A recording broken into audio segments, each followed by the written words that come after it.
Hello everyone and welcome to another video by Jaja Nails. Today we're going to be learning about the beautiful world of encapsulating.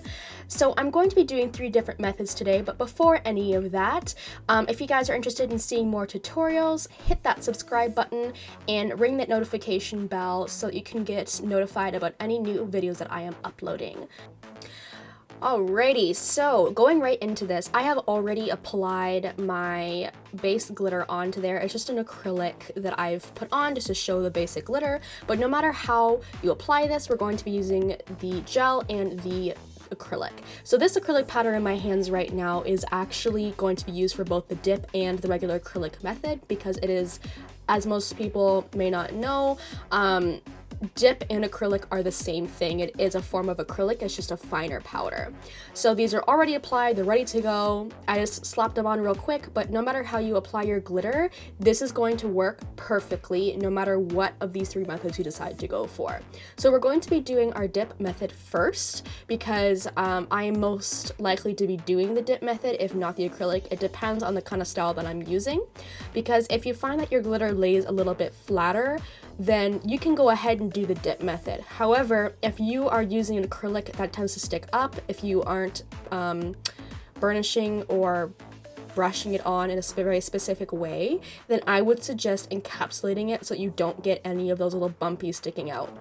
We are going to file everything at the end as per usual, just to make sure everything has that perfect flat lay, but this is just going to be the best option.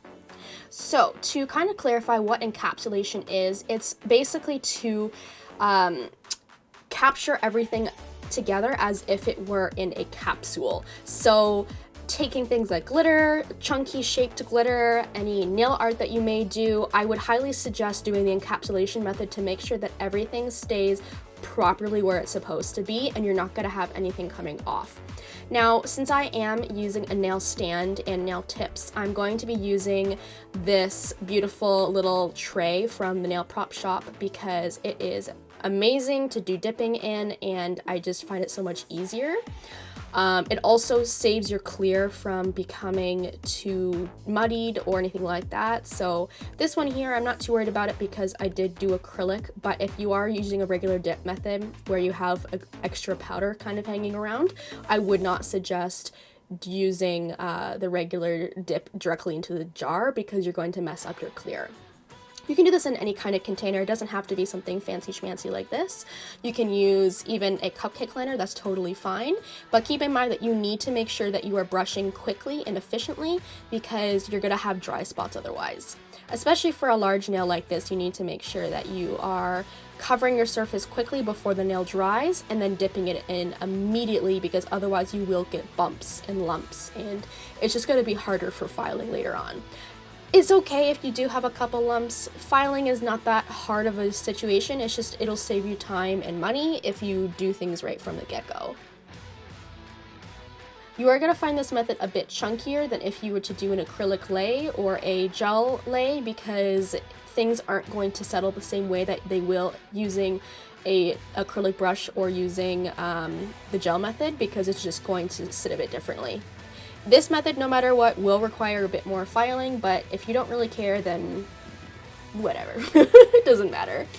So going next into the regular acrylic method, I have my lovely shop towel here and my brush. I got this from Amazon, and you can buy the shop towels from Walmart, from Costco, from any like supply store like Home Depot and things like that as well, because they are amazing for soaking up acrylic liquid.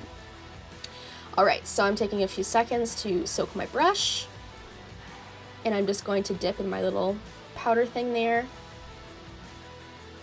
I'm going to do a relatively wet large bead because I want this to naturally sink all the way down, so I'm going to press it near the top.